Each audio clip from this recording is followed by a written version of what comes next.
Hey there, kiddos, and welcome back to the channel. I'm Uncle Frank, hoping that you are having a great day. And in today's video, I'm going to be sitting back in my uncooperative squeaky chair, relaxing and having a little conversation with all of you guys about my business and what I buy and sell. Or more specifically, what I don't buy and sell. You see, Uncle Frank is not exclusively in the market for trading cards and trading card games. I buy and sell a lot of things, actually, here on eBay and such. Card games, certainly, but also video games, toys of all sorts whenever I have the opportunity. I'm an opportunistic kind of guy when it comes to the collectibles market in general, and it results in me kind of seeing a lot of different things as opportunities for profit when it comes to the various interests and various things that people collect. But that being said, there is still a growing list, because it's going to change all the time, of things that for the most part I avoid. Because not everything, not every collectible, not every cool thing that people like necessarily needs to pass through my doors, at the very least. And there's two, before we get into the list itself, before I start talking about some examples, there's generally two broad reasons for why I might not want to buy something in a collection or consider grabbing something at a flea market or something like that. The first reason, of course, is I just don't know it. All right? There's a lot of stuff out there. And I've said before, and I'll say it a million times, if you're not familiar with what you're buying and selling, you're setting yourself up for failure. You should know your inventory. You should know your business. If you don't know what you're working with, there's a lot of potential for failure. It goes up exponentially if you have no idea what you're working with. This is why other YouTubers say that if you're a Yu-Gi-Oh seller, you should know the Yu-Gi-Oh metagame. If you're into Magic, you should know the Magic card game and all that jazz. Like, you should have an idea of what to look for. Well, the same is true for the collectibles market in general. If you don't know the collectibles you're buying and selling, A, you're not going to have any idea what kind of good price point to even begin to assess them at. And B, well, you could be stuck with a product that might seem good on the surface for one reason or another, but in reality is just dog water for some other reason. The second reason I don't generally grab certain things is because of space. And some of the things I'm going to talk about here today, they do take up a lot of space. So, with that said, the other thing I should mention is my personal interest should never really be accounted for. When it comes to what I buy and sell, I try to be as dispassionate and neutral towards the things coming through my garage as possible. Like, I buy and sell Universes Beyond cards, right? I hate Universes Beyond, but it's profitable. People buy it, people want it, and that's why if a collection comes along, or if there's a pile of it in bulk, or if I see a good deal on a box, I'm going to grab it. It's just how money works. Your own personal opinions should be as far away from your pocketbook as possible. That's a quote right there. So, for the most part, what I'm about to talk about here, these are things that I do have the opportunity to buy more often than not, especially when it comes to collections, people looking to sell off some things for a quick cash. But unless these are a small part of a collection, or unless I'm getting a really good deal, these are things that I tend to pass over, you know? The first thing I want to talk about is big box Legos, like huge Lego sets, and also just bulk Lego loose pieces. For two different reasons, these are things that I don't generally like to buy. For the big box sets, I feel like it should be obvious. I like Legos, okay? I was a child once upon a time. I fucking love Legos. And if I had an opportunity to, if I had the space for it, I would love nothing more than to have a fuckload of Legos lying around the garage. But the fact of the matter is, Legos take up a lot of space. And if you do not have the space for a lot of Legos, It's just not something that I personally feel like engaging with. Will I buy a set or two from time to time? Yeah, absolutely. Will I sell it as fast as I can? Yes, absolutely. But for the most part, I definitely do not go out of my way to pick up big box Lego sets. I should say, the small sets, the like the little boxes like this, especially if they're cheap enough, the poly bags, especially if they're cheap enough. And Target's started using these paper bags. I'm curious about how those are going. I have a few listed on eBay right now, just to see if they'll sell. But for the most part, the big box sets are just something I have to pass over because they just take up so much shelf space. When it comes to loose bulk Legos, it's almost the same problem, but it's also an issue of it sits there. When people are looking for Lego lots, they're looking for the best possible price. You're not always going to be able to give them the best possible price. So a lot of the time it will sit there, especially if it's... I've tried a few different ways of handling bulk Legos before. I've tried organizing them by color. I've tried just selling them as by the pound, and it never really works out. It always takes so long, and when it's gone, finally, I'm just thankful that it's cleared up some space on the shelf. So for the most part, I tend to overlook two categories of Legos entirely.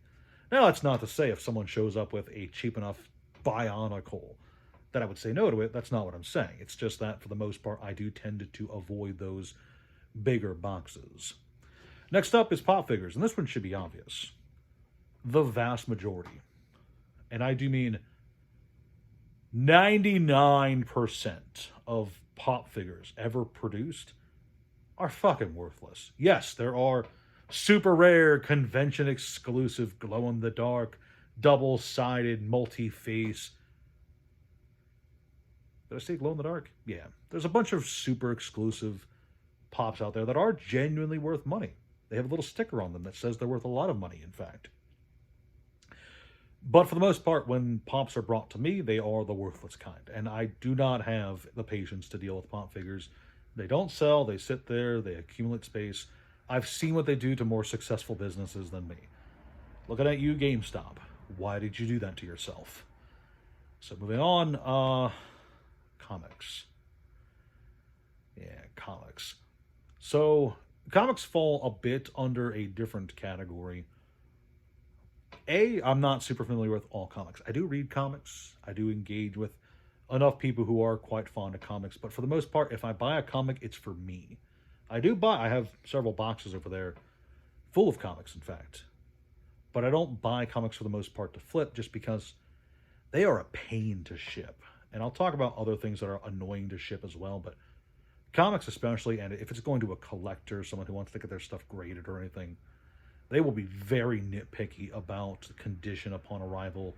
If you're not sending it in exactly the right packaging with the enough bubble wrap or whatever, it's never going to go well.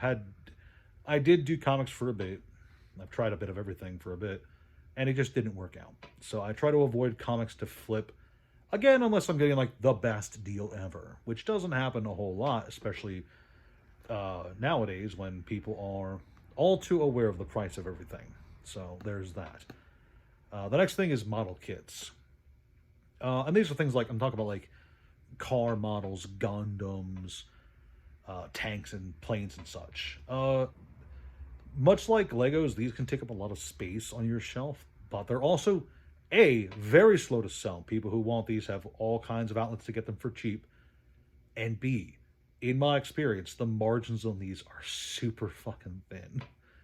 I have come so close to losing my ass on model kits in the past that I just haven't bothered purchasing them at all, really. It's another one of the things where it's got to be cheap enough for me to really even consider it. I would never say like no outright to buying them again in the future, but especially when it comes to things like Gundam, there's got to be great margins on it because those will sit on the shelf, and when it does finally sell, you're barely making a few dollars on it. It's just not worth the time, in my opinion. Which brings us to, this is a good one. I have a whole list dangling here under the camera. Sports cards. This is under item number 1. I don't know jack diddly or squat about sports. Look at me. Look at me. Look how big I am. Do I look like I know anything about sports? I just don't know enough about them for it to be profitable, worth my time. And I know that the vast majority of sports cards, like with pop figures, the vast majority of sports cards are worthless. Even if you buy them in bulk, a lot of them are just going to sit there, unsold, unwanted, etc. Now, I have bought sports cards and sports paraphernalia in the past, but on, I think it was two different occasions, I've bought sports card collections. On both occasions, I knew that I had a friend who was likely to buy this for a few extra dollars.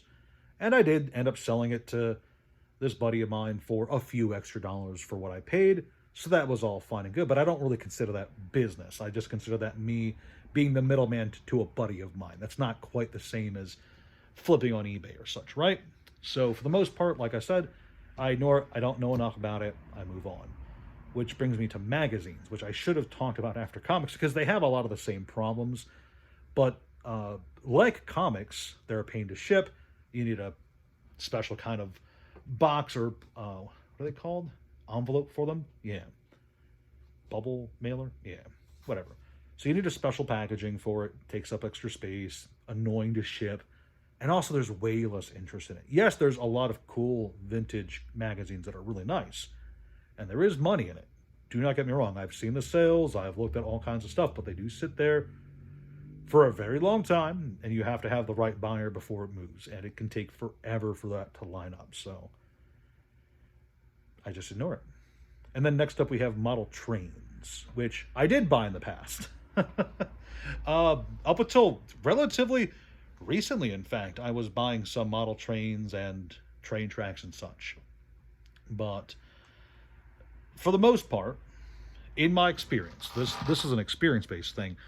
Model trains are people want the rarest stuff or they want the vintagest stuff. And a vast majority of the market is not that. Yes, there are, actually, I'm going to be completely honest, there are some really cool deals in the model train world, especially if you can get bulk collections. There are plenty of people out there who are looking to sell their stuff off, sometimes at a loss for them and a huge gain for you. But it takes up so much space. They're huge amount of space can be taken up by some of these model train sets and the tracks and the individual components and such. And all the terrain that some people sell with their train sets. That's a thing. But in my experience, it takes forever to sell it. And again, the profits there are great, but it's going to sit there forever. So I haven't really dallied with that in a long time. Although I wouldn't say, if I got a good deal, like everything else on this list, if I got a great deal, I wouldn't say no to it again. It's just, it took forever for some of that stuff to sell. So it's just rough. And I suppose I'll wrap this up with another example of takes forever to sell with figurines, statues, anime figures, etc. Much like model kits, these take forever, but even worse than model kits is very few people want them. Okay? Doesn't matter what it is, comic book character, anime girls, whatever. You have to have the perfect buyer show up in your store on the perfect day who wants that model, that toy, that figurine, whatever. And as a result, unless you happen to luck out and get like the best characters possible from the most popular series or whatever, it's not going to sell. It's going to sit there for years. I can say from experience that some of these models can take forever to sell, to the point where you're going to probably end up offloading it at a loss just to get rid of it, just to clear up the shelf space. There are successful businesses that do deal with anime statues, anime figurines, and such. But they cater to a client base who are interested in that kind of stuff, and they know to go to that specific business. I don't have any interest whatsoever in dedicating a huge chunk of space here in the garage to becoming the anime figures guy or the comic book figures guy or anything like that. It's just not something I'm interested in. So, yeah, those are a few things that I don't buy and sell. For the most part, I should say. Like I said, I still love bulk. I still love video games. All kinds of toys come and go through here. Legos are always fun. But there are just some things that, in my opinion, are worth it. So, hope you guys learned something. Leave a comment down below. Let me know what you guys think. Please like, share, subscribe, all that jazz. And check out all the links in the description to eBay, TCG Player, Patreon, and, of course, Discord, where we chat about just about anything. So, Thanks as always for watching, guys. See you next time. Ciao. Boop.